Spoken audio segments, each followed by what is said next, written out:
कर्मयोग का वर्णन है। एमे मत्मिदं नित्यम् अनुतिष्ठन्ति मानवा श्रद्धावन्तो अनसूयन्तो मुच्यन्ते तेऽपि कर्मभिः। भगवान कहते हैं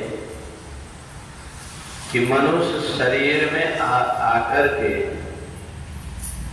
जितने भी कर्म करता है वो संसार में बंधन में न पड़े, इसलिए मैं एक उपाय बताता हूं। भगवान कहते हैं कि जब भी तुम संसार में जन्म लेते हो कोई ना कोई कर्म करना पड़ेगा, और जब कर्म करना पड़ेगा तो अपनी बुद्धि पता नहीं ठीक ठीक निर्णय ले पाती है कि नहीं ले पाती। इसलिए वेदों में, शास्त्रों में ऋषियों ने रास्ता बताया है हम इस मनुष्य शरीर में कैसे जिए। भगवान कहते हैं कि जिस प्रकार से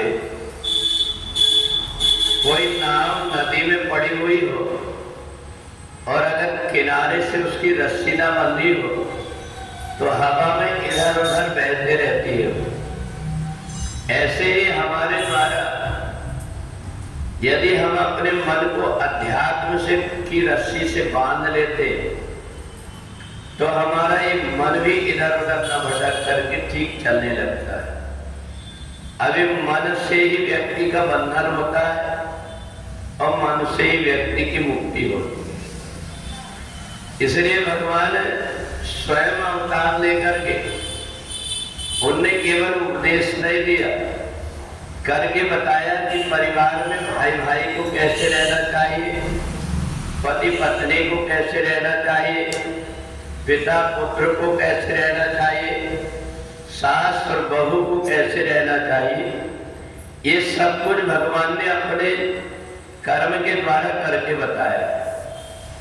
और उसके बाद तो भगवान कृष्ण ने अर्जुन को ज्ञान उपदेश दे करके भी कि कई बार ये मन की आदत होती अपने काम की बात को हर अपने स्वार्थ के लिए सुन लेता, परंतु जो बातें जीवन की सत्य है, वास्तविकता सत्य जो है उसको ये मन स्वीकार नहीं करता, क्योंकि मन इंद्रियों का गुलाम बना हुआ है। इंद्रियों को अच्छा अच्छा सुख मिलता है, मन को आनंद आता है, परंतु ये मनुष्य शरीर में जब व्यक्ति ये समझ लेता है कि वास्तविक और सत्य के रास्ते में चलना थोड़ा कठिन जरूर हो जाता है, परंतु आगे तक के वो सुखप्रद और लाभदायक होता है।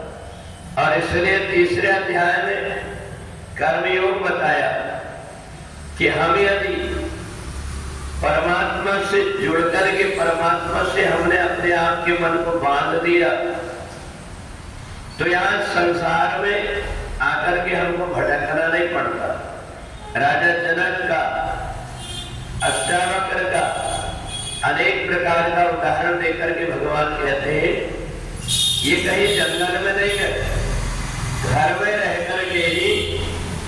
और जैसे भगवान राम सामने आए, जनक ने पहचान लिया कि ये नहीं विलोकन अति अनुरागा बरवत ब्रह्म सुखई मन त्यागा, कि ये ब्रह्म है, क्योंकि उनके आचरण से, उनकी वाणी से पता लग गया कि ये साधारण व्यक्ति नहीं।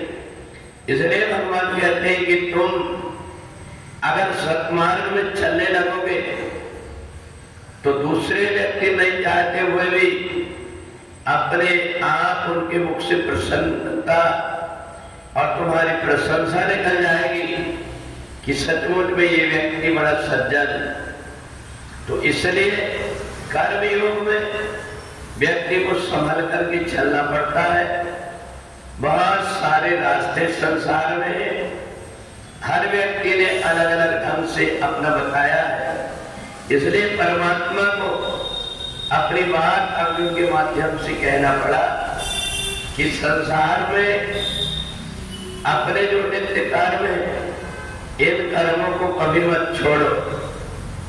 सत्य बोलना, धर्म के रास्ते पर चलना, किसी को ना सताना, ब्रह्मचर्य का पालन करना, ये सारी चीजें जितनी भी है, ये व्यक्ति को संसार से मुक्त करने के लिए, और इसलिए इन बातों को ध्यान में रख करके जो व्यक्ति कर्म करता है वह व्यक्ति देवता कहलाता है।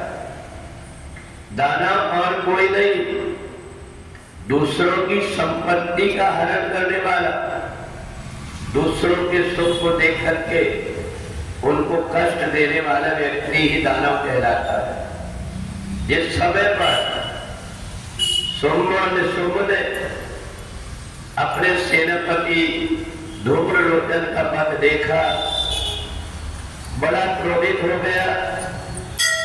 उन्होंने अपने गण चंड और मुंड से कहा कि एक काम करो,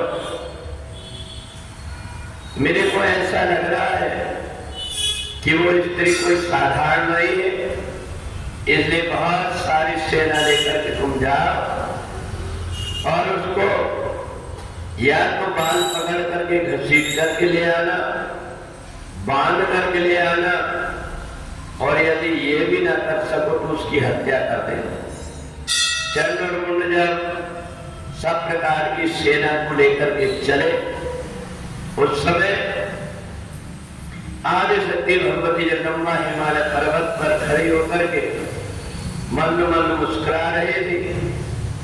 जैसे चंड मुंड ने अपनी सेना को आस्था लगा दिया, कोई धनुष तान करके, कोई तलवार लेकर के, कोई खड़ग, ये सब लेकर के जब खड़े हो गए तो यह देख करके आदिशक्ति भगवती जगदम्बा को बड़ा क्रोध आया और उनकी भ्रकुटी से विकराल रूप धारण करके भगवती जगदम्बा प्रकट हो गई, और प्रकट होकर के उसने चंड और मुंड की सारी सेना को नष्ट करके जितने भी हाथी घोड़े रथ थे और जितने भी राक्षस थे उन सब का वध करके, और उनको जब धरती में सुला दिया तो चंड मुंड दौड़े।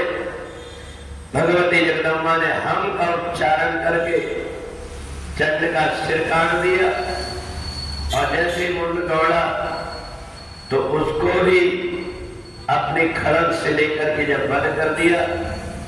जिन राक्षसों को मारा था उनके सिर की माला बना करके पहन लिया, और चंड और मुंड को हाथ में लेकर के जब पहुंची आदिशक्ति भगवती जगदम्बा के पास में, और कहा कि मैंने चंड और मुंड का वध कर दिया है, अब शेष राक्षसों का आप वध कर देना। आदिशक्ति भगवती जगदम्बा ने कहा, हे काली, तुमने चंड और मुंड को मारा है, इसलिए तुम्हारा एक नाम चामुंडा पड़ेगा। और जैसे ही सोम को पता लगा चंड और मुंड भी मारे गए, तो उसने अपना एक ऐसा राक्षस भेजा जिसके शरीर से जितने भी खून की बूंद नीचे गिरती थी उसके जैसे राक्षस पैदा हो जाते। जब रक्त बीज वहां पर पहुंचा, आदिशक्ति भगवती जगदम्बा ने जब उसके ऊपर अस्त्र शस्त्र का प्रहार किया और उसके शरीर से जब खून की बूंद नीचे गिरने लगी, हजारों उसके जैसे राक्षस पैदा हो गए। देवताओं को बड़ा भय लगा। तब आदिशक्ति भगवती जगदम्बा ने कहा कि हे चामुंडा, तुम अपने मुंह का विस्तार करो और जो भी खून गिर रहा है इसको अपने मुंह में पीते जाओ।